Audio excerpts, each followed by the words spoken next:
Oh, that's the good stuff.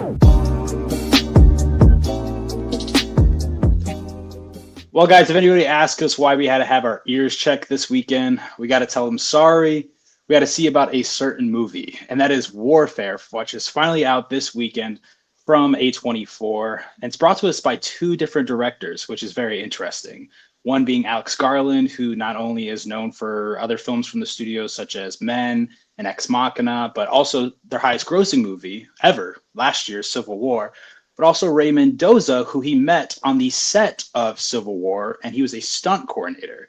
After Ray Mendoza had a lot of input, he caught Alex Garland's attention. The two of them got to talking, and now we have this, which the tagline of the movie says that it's based on memories, a specific time in the Iraq War. And through talking with Ray and then also the other people in his cohort, they were able to conjure up what we have right here. And I have two different questions for both of you. I thought would be interesting intros into our review. Both of these, I think, pertain to the film and our viewpoints on it. Dan, you're a little bit older than me and Connor. I think there's like a 4 to 5 year difference there.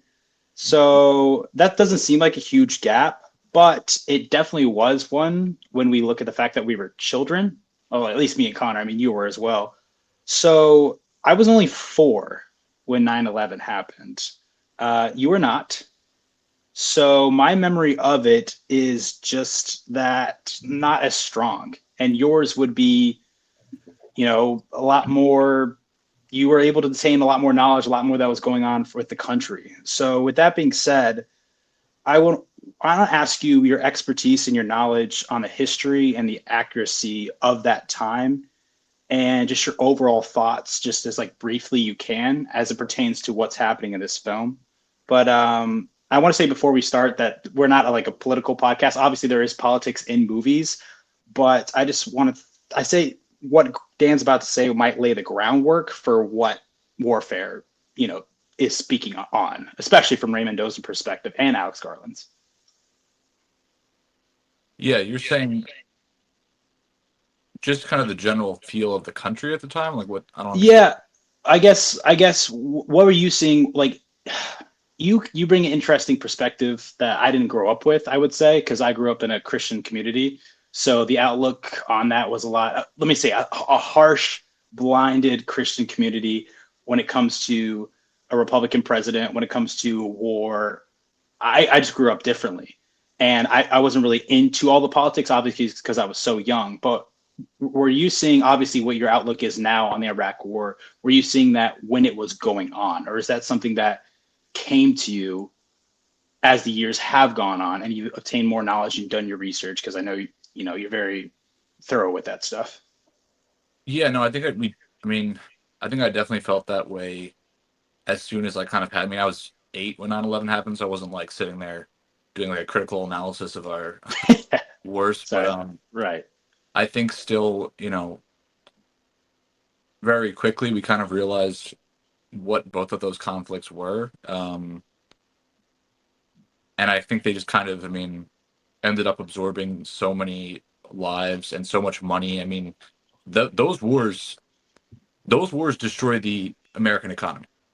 Like they were the beginning of what we see now in terms of our deficit. Like the amount of money we poured into all that for nothing, essentially. When Clinton was president, we had a surplus.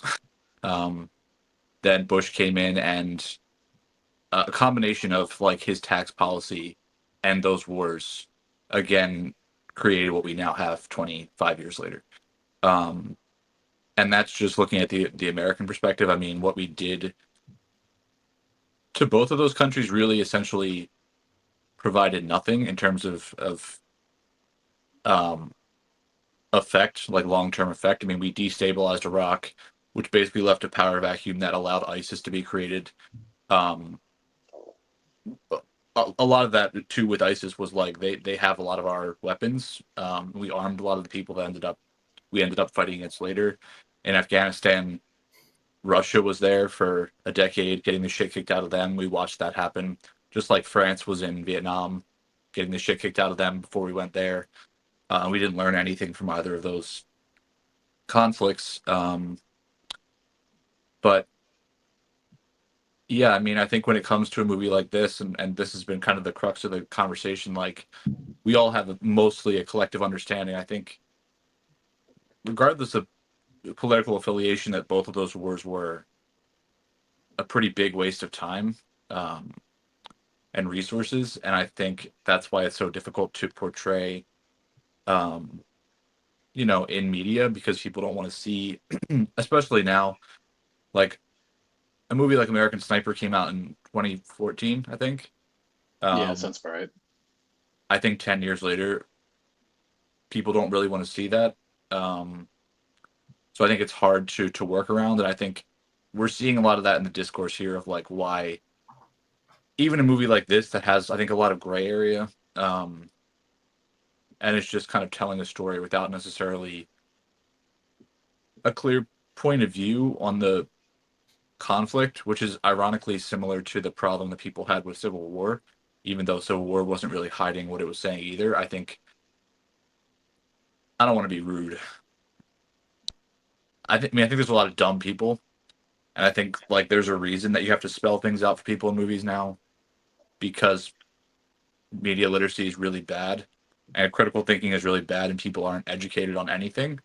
So I think when you don't spoon feed to the audience a message, they get a little bit lost oftentimes, which is a shame. And then, people wonder why Netflix makes movies that like literally explain to the audience what's happening as it happens.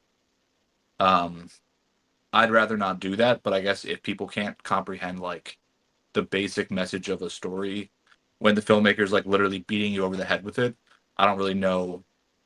That's going to deter filmmakers from doing that in the future, and I think that's a shame.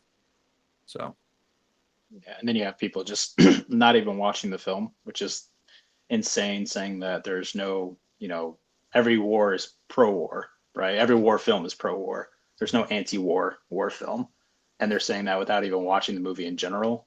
But you can say that maybe if you watch this, possibly you can be neutral. I would say, I don't know, but there's no way that you can say that this is glamorizing or this is entertaining in any way. Everyone says it's a horror movie. And they're terrified about what's going on. So I don't necessarily think that maybe there's young men out there that are signing up for the acts that are going on here and hoping that would happen to them, which I think is the point. It's just showing you literally how intense it can be. yeah, I mean, some people have a problem with like just the concept of having empathy for American soldiers that were there. Um, which again, I think a lot of those same people would probably paint themselves as sympathetic towards like marginalized people in our own country, and a lot of times the military targets poor and marginalized people in our country because it's offering them, and especially at this time, offering them an option that they paint as really positive and a way to get out of their situation.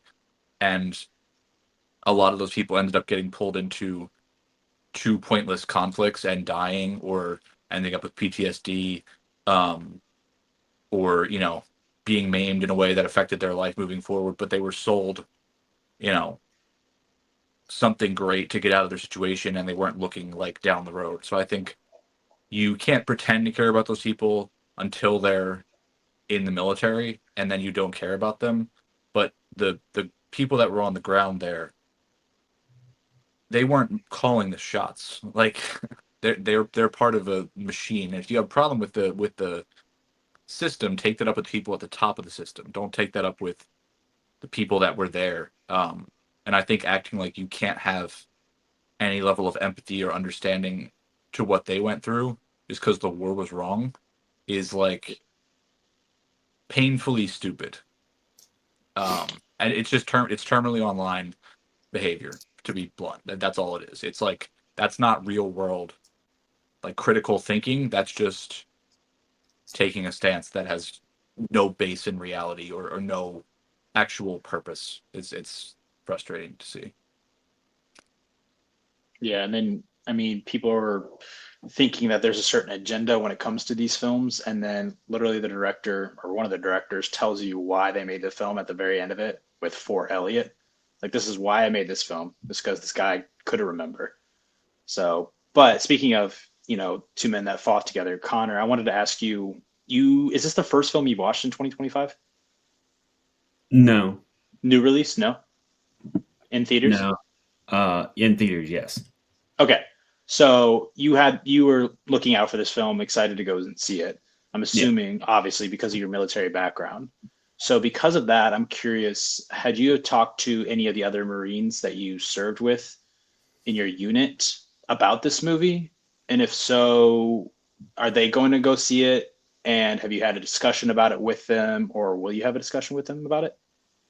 I've I know talked these are to Navy SEALs, a little bit different, yeah, but I've talked to two of them. They haven't seen it yet, but they're probably going to go see it after I came out of the theater and was texting them. Um, but and then there's like other buddies of mine who are like older that like saw shit like this, and like this movie's so intense. Like I'm a little worried about recommending them to go see it, especially in theaters. And if they're viewing experiences like mine, I was alone. There was no one else in the theater, so that might make it worse for them if that would come up. yeah, that's a good thought. I never think about as possibly PTSD. Hopefully, the marketing when it comes to warfare, it's they're trying to make it as marketable as possible, but also hopefully they are showing just how extreme it is, and it's from memories. So we'll see. Hopefully, there won't be stories like that coming out this weekend. Yeah, I would say, to be honest, if you struggle with PTSD in any way, don't just don't. I would say don't go see it in the theater. Maybe try to watch it at home when you can kind of like have more control over the experience, and it's not that Yeah, oppressive in regards to the sound and all that. Because I think like even the sound of like um when they're inside, like the rounds hitting around them, and like it's a lot. And I think, I mean, I watched this at a screening. I would like to watch with my I was thinking about telling my dad about it. My dad had really bad PTSD, and I don't. I think that's the reason I would not want to bring him. After seeing it, I think it's just it's a lot. I think it's hard because I think I don't know what that experience would be like for a veteran. Like maybe they would still appreciate it. Maybe they could be able to push through that, and I don't know. But I think it probably would vary person by person.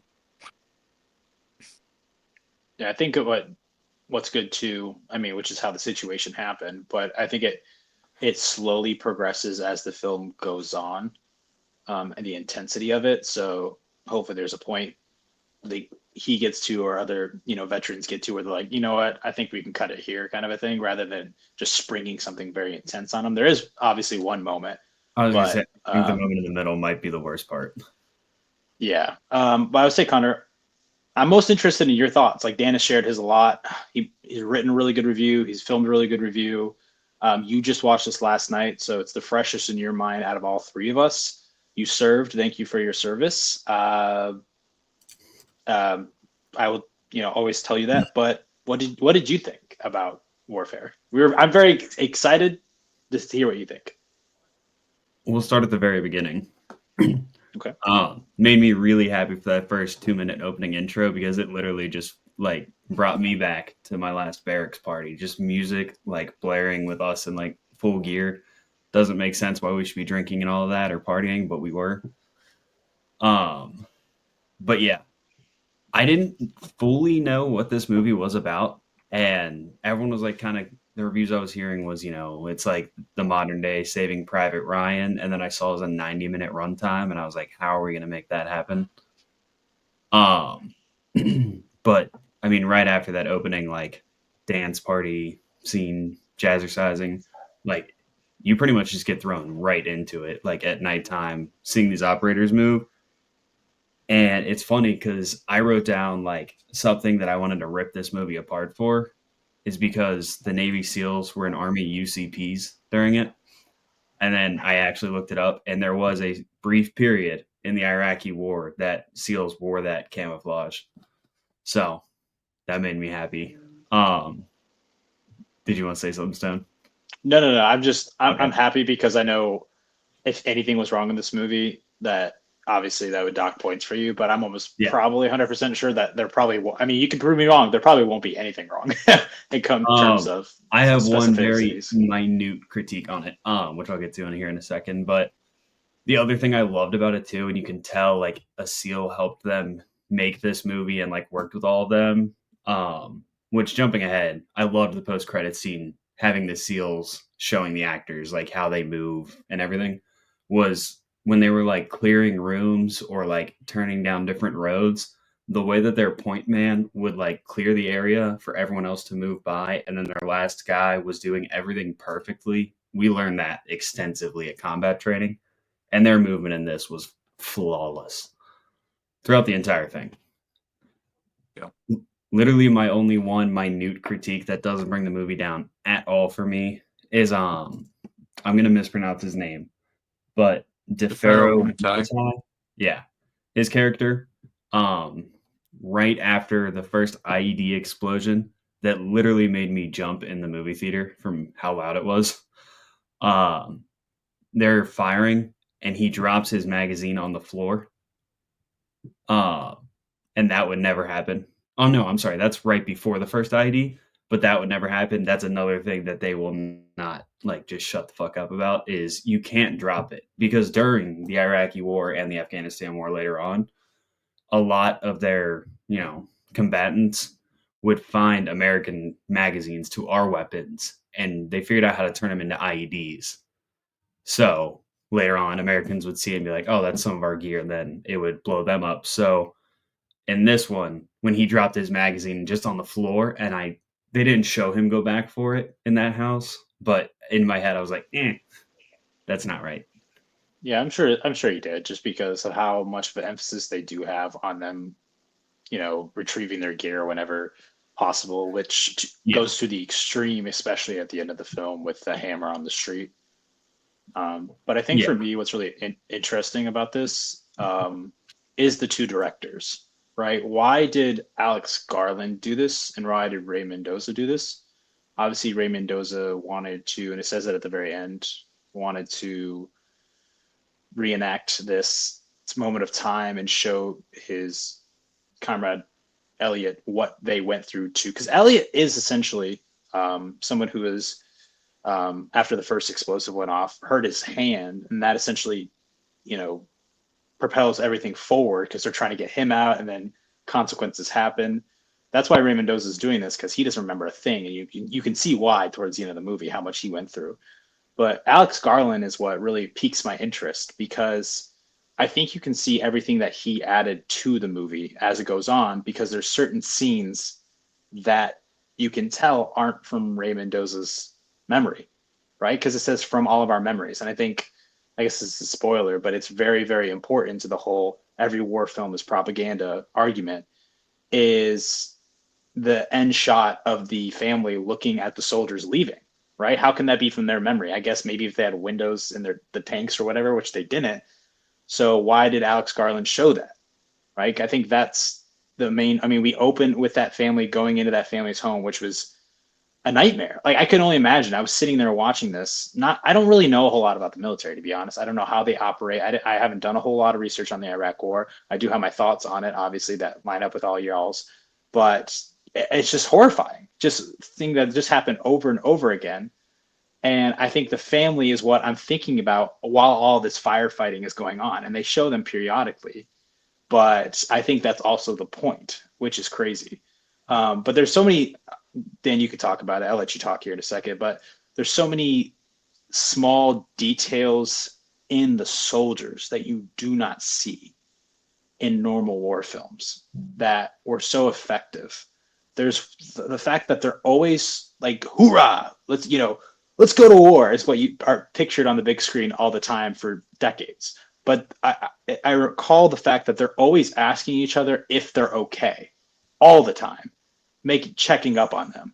And then you mentioned in your review, Dan, what's happening with Will Poulter's character, and the fact that when you're next to a blast, which I think for him was the Claymore, that's not just a small thing. Like it really can affect you for a long time and have repercussions that can go beyond the war. So it's those small little details like that that show me that war isn't a fun time. Obviously, but sometimes that's just not portrayed in our media. So I thought this is very important for especially young men and women and anyone else to see. Yeah, and I think like with Will Poulter throughout this, and his character was named Eric. I think you see kind of a complete breakdown and kind of an inability to lead after dealing with a lot of this stuff, and I think it becomes very chaotic. And I think later in the movie, when the other element of their team with Charles Melton in the lead ends up arriving, he's kind of able to bring some stability to all of it. He kind of feels like someone who's maybe had more time on the ground or in country, or maybe had more combat experience, and is able to kind of like actually lead and calm it all down. But before he gets there, it's like they're barely even able to like make decisions or speak to each other in a way. And so much of the film just becomes trying to save the life of Elliot, played by Cosmo Jarvis. Um, I thought it was funny you mentioned about the kind of attitude of the soldiers. I think the most gung ho soldier in the film comes in and is, stepping all over Elliot and just acting ignorantly. Um, and DeFaro Wunatai, he's kind of really frustrated with that, and because he's like trying to do triage and take care of him, and he's like, "What are you doing?" I think that was a really frustrating sequence, but I feel like that was kind of also pointed in how that soldier was portrayed, um, and kind of his ignorance. But yeah, I think this is interesting because this is not. I think everyone's really good in the movie. I don't know that any actor really stands out from any other actor, and I think that's kind of the point. I feel like they're all kind of on the same level, and you don't get, despite the fact that the movie is shot in a really personal, kind of intimate way, like you don't get much about any of them to really separate them from each other, um, outside of kind of their individual roles for this team, um, which I think again is fitting, when you're looking at a team of guys like this, and it's not really about like individuality or standing out. It's more so about like being a functioning member of and doing your job. Um, so I like that, but I thought everyone was really good in the movie. No one was like slacking in terms of performance, where it was noticeable. Um, it's very interesting having all these. I mean, it's a bunch of British actors and a British Yeah. director making this movie, which is kind of funny. Um, but I think it works, and I think they also picked mostly actors here that I think people have kind of strong emotional attachments to. Um, and actors people really really love. So I think that makes it um, work even more. I think I said no one stands out. I think Cosmo Jarvis is an amazing actor. I mean, Shogun was last year. I still haven't Um, watched it. I was looking at his filmography. I was like, I know, I'm so sorry. yeah, but he's really really good. Um, Also, Jafar Wunatai, like he's a young guy. He was born 8 days after September 11th. Wow.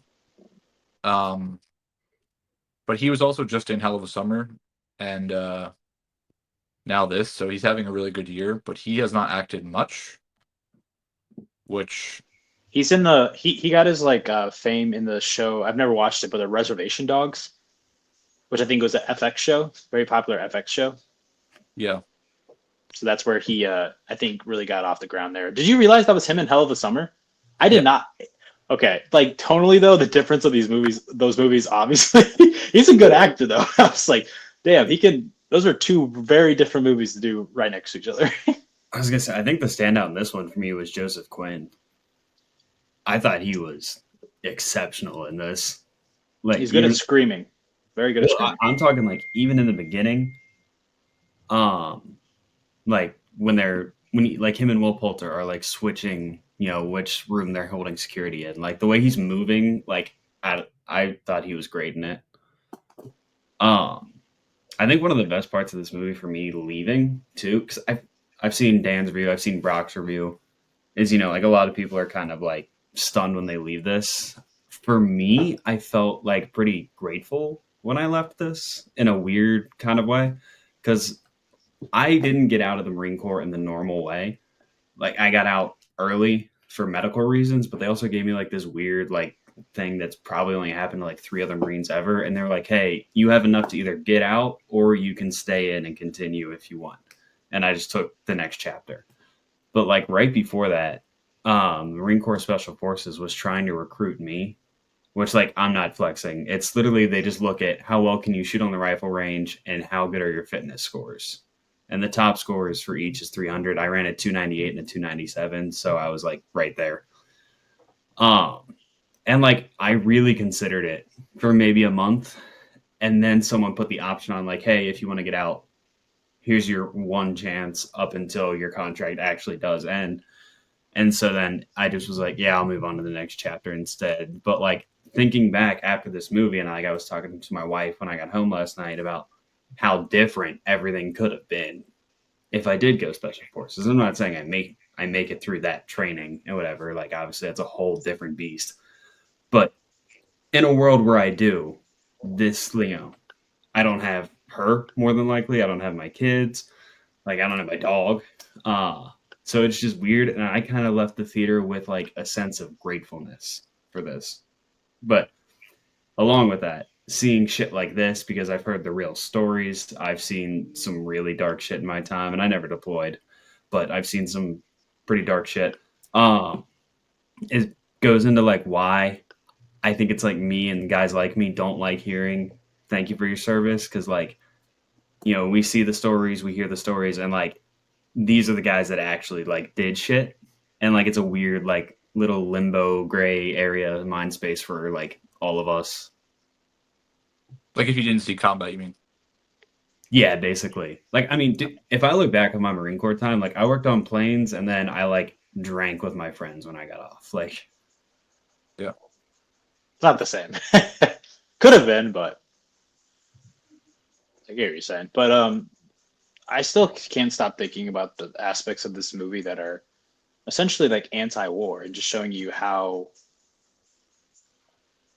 these American soldiers and what their practices were and their protocols weren't right. And I love how Ray Mendoza didn't shy away from the back with the 2 Iraqi translators, right? Sending them out forward. That's I don't know how you can watch this and be like, man, Americans are the good guys. What a solid ethical group of men. And they're just trying to save their own skin. And I mean, that can come back on Ray. I mean, that's literally him. He was there. So I think that's so powerful that he did that and included that.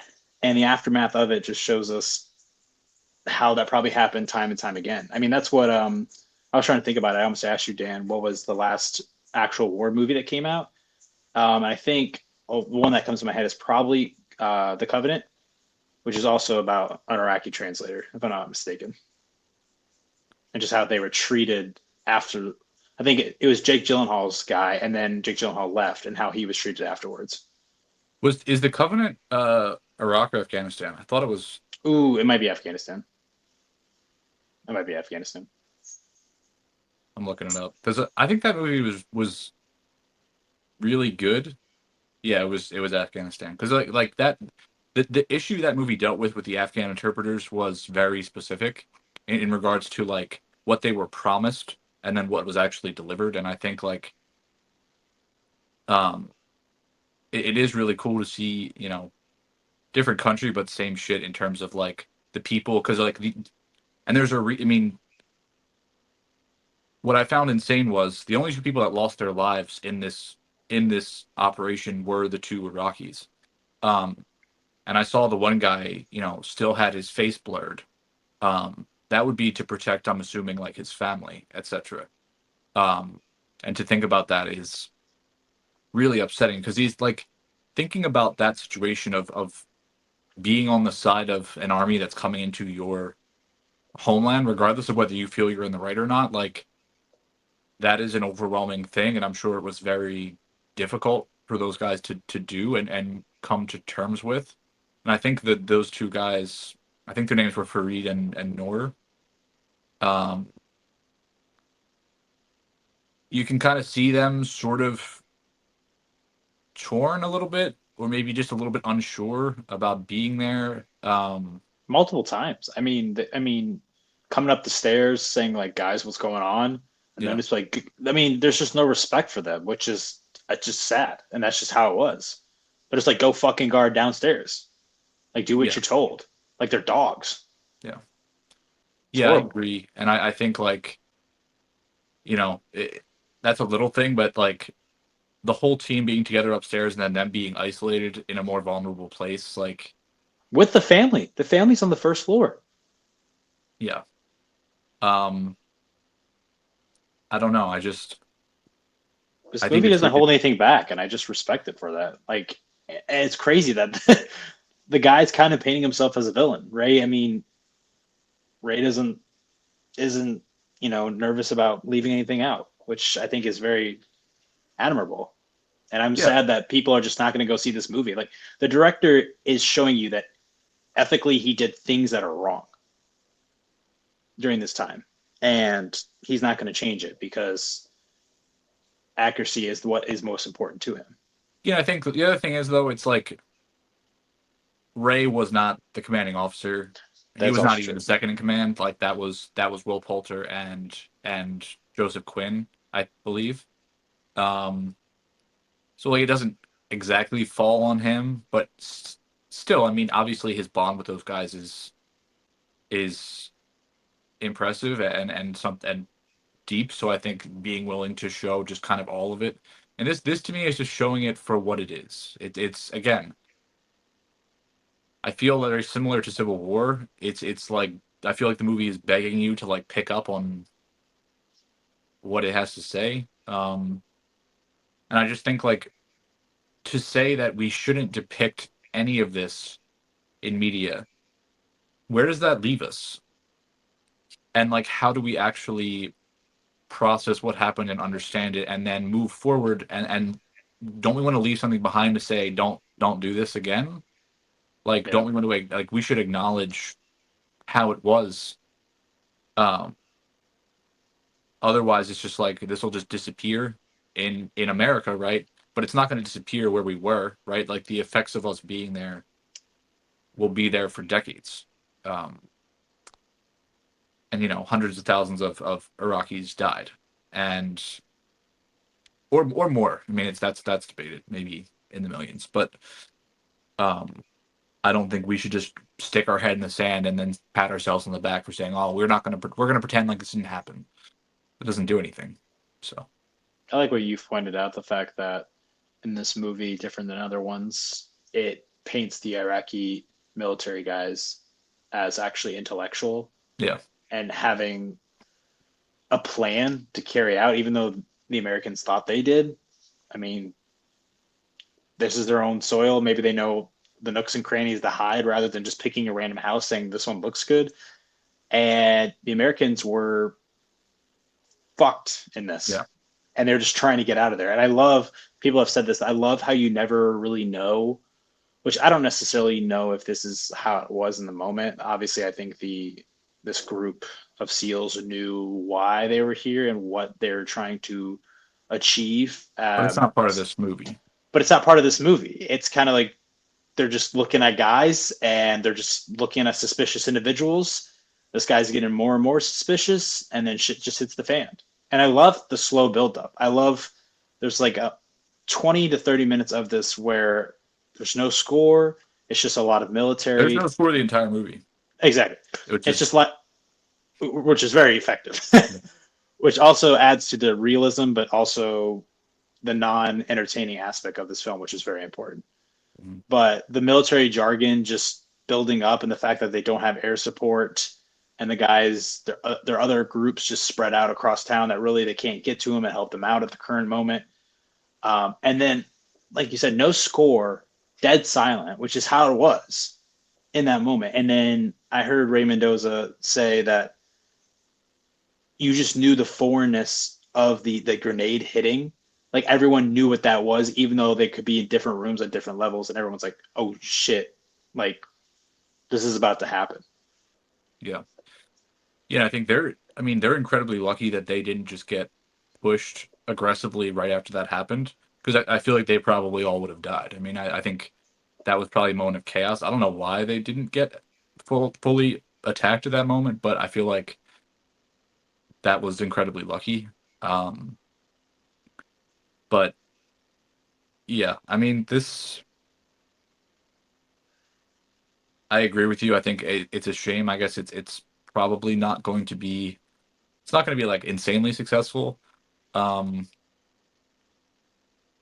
I also find it strange. I think a lot of people like this is a movie I feel like anyone can watch and appreciate in a way.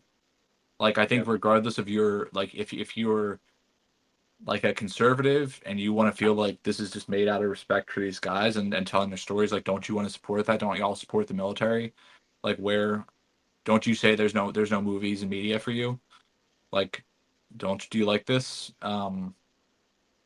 And that I, I I feel like anyone can watch it and take away something different and respect it. I completely agree. I mean, they shouldn't, but they can. Yeah. I was gonna say we spoken a little bit, but the sound design in this is ridiculous. The one moment that sticks out to me, obviously, the gunfire, which I think a good precursor. You were saying people get PTSD, obviously, just because of how loud this movie is. I think a pretty good precursor was Civil War. Hopefully, they watched that movie because I remember that movie being very loud when it comes to the gunfire. And hopefully, they were like, okay, maybe I should be a little hesitant when it comes to this one. But I'll never forget when Ray, when DeFaro Wunatai, like after I can't remember what happens. I think it's right after he rescues. I mean, I I guess know what this you're is a gonna little say. It's also the all the noise and the the comms. the radioing. Yeah. Yeah, there's like three or four different people talking to him, and I love that it's not only unbearable to him, it's like awful to listen to in the theater. It is Yeah. so disorienting, and it goes on for a while too. And that's the thing about this movie is the fact that it's 90 minutes real time. Ray shows you just how long these things really do last, because that could have been such a short thing, but I think it probably goes on for maybe a minute and a half, which is a long time hearing three or Yeah. four different individuals talking over comms. I love that. And then there's no score and he unplugs it and it's just dead silent. But he's still not even paying attention to like what's in front of him because he's still trying to mentally get over what just happened outside. It's so good.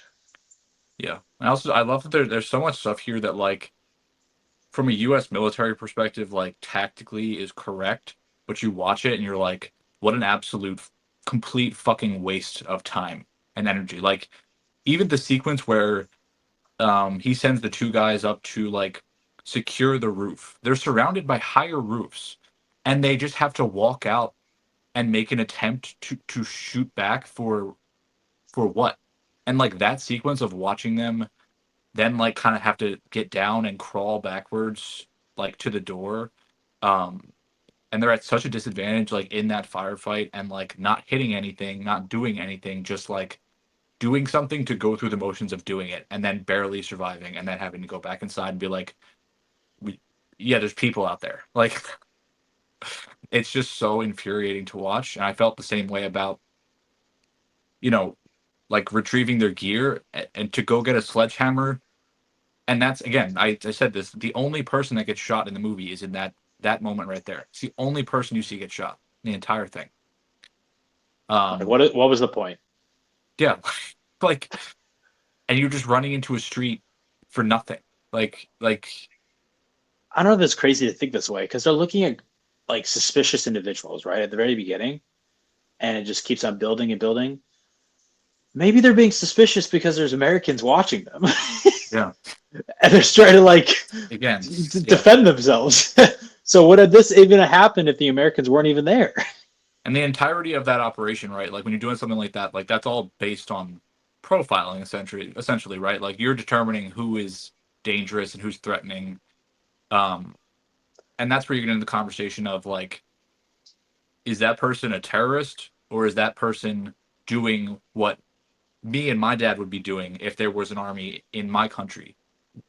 We'd be doing the same thing.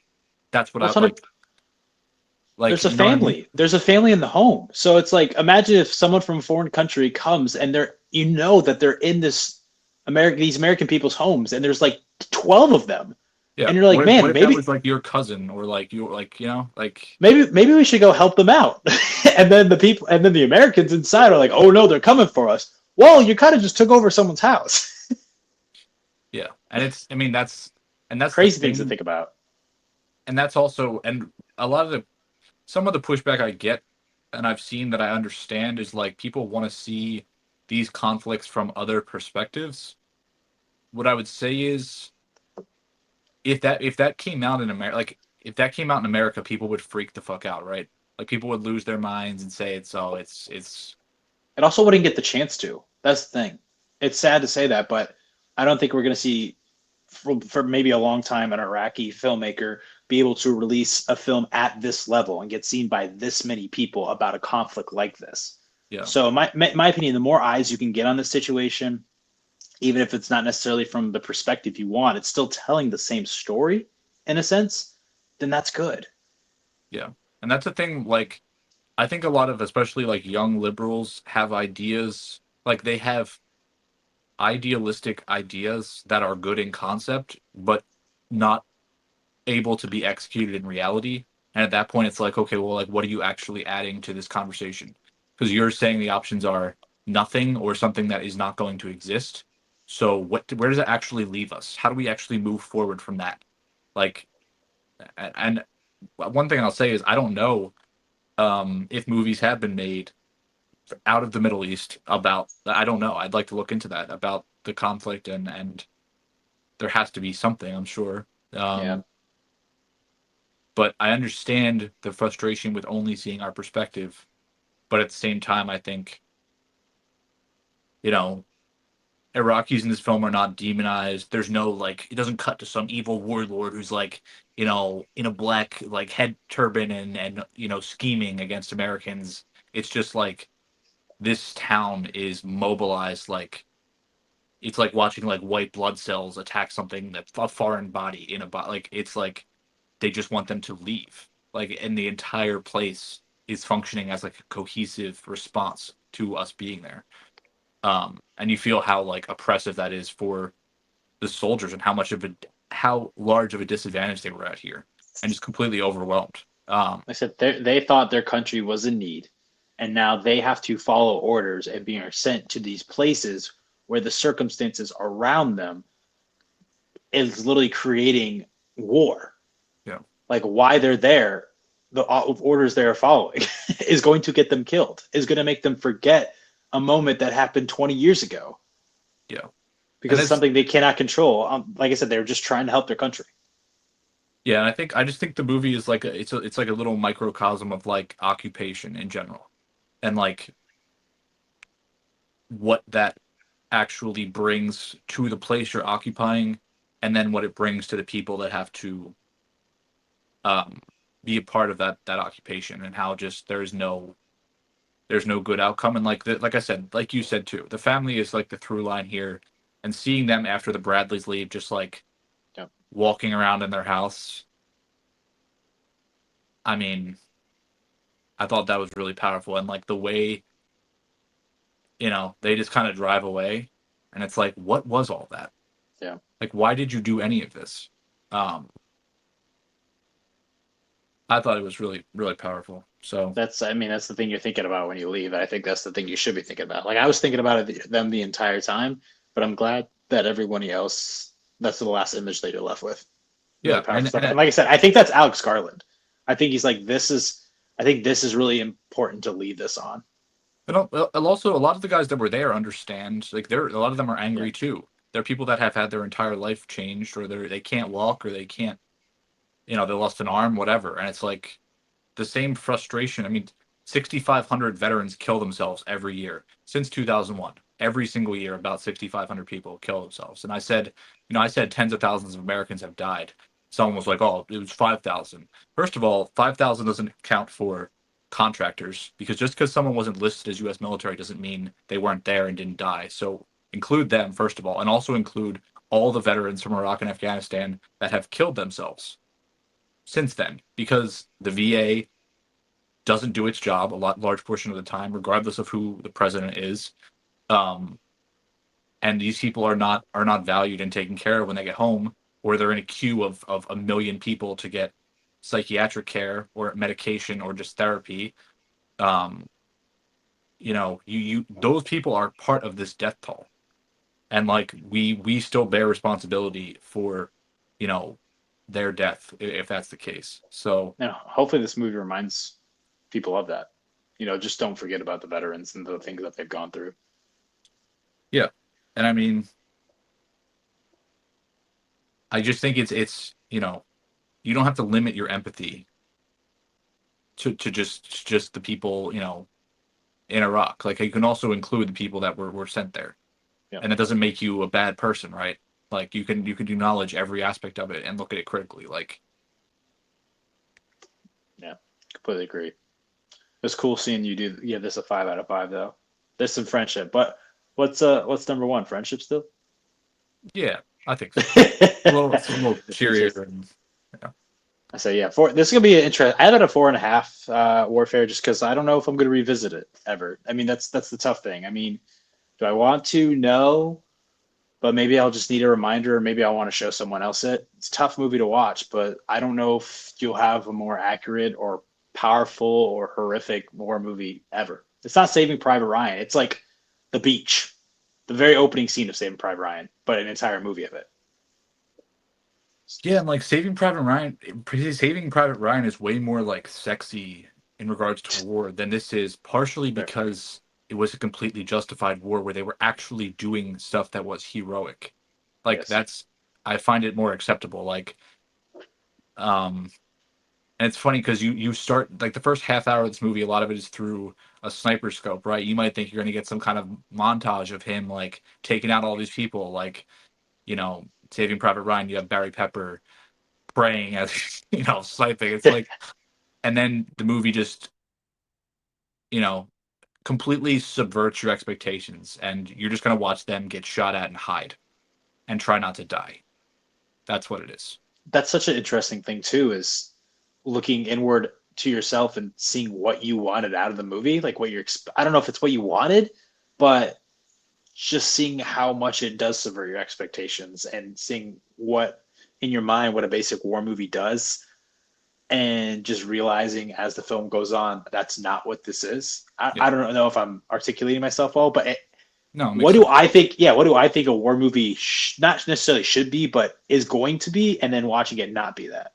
Yeah, you want to be entertained on some level, but there's no Yeah, entertainment to be had here. So I think that's the thing about movies usually, but that was the right tone for this. Really was. yeah, But yeah, Warfare, very good movie. Might invoke some PTSD for some people. So please be on the lookout for that if anybody checks it out in the next couple of weeks. We really enjoyed it. Alex Garland and Ray Mendozza. I'm curious if he'll do any more directing. I don't know. That this might be a one and done for him. I think he will. He's worked on a lot of movies and stuff before. He's done like stunt coordination. Like I think Yeah. he'll stick around. So Okay. Yeah, I'd be interested to see what he does next. But yeah, very solid movie. But yeah, this is our review of it. Please go and check it out and form your own opinions. And let us know what you think about it if you've seen it in the comments. But appreciate it. Thanks, everybody.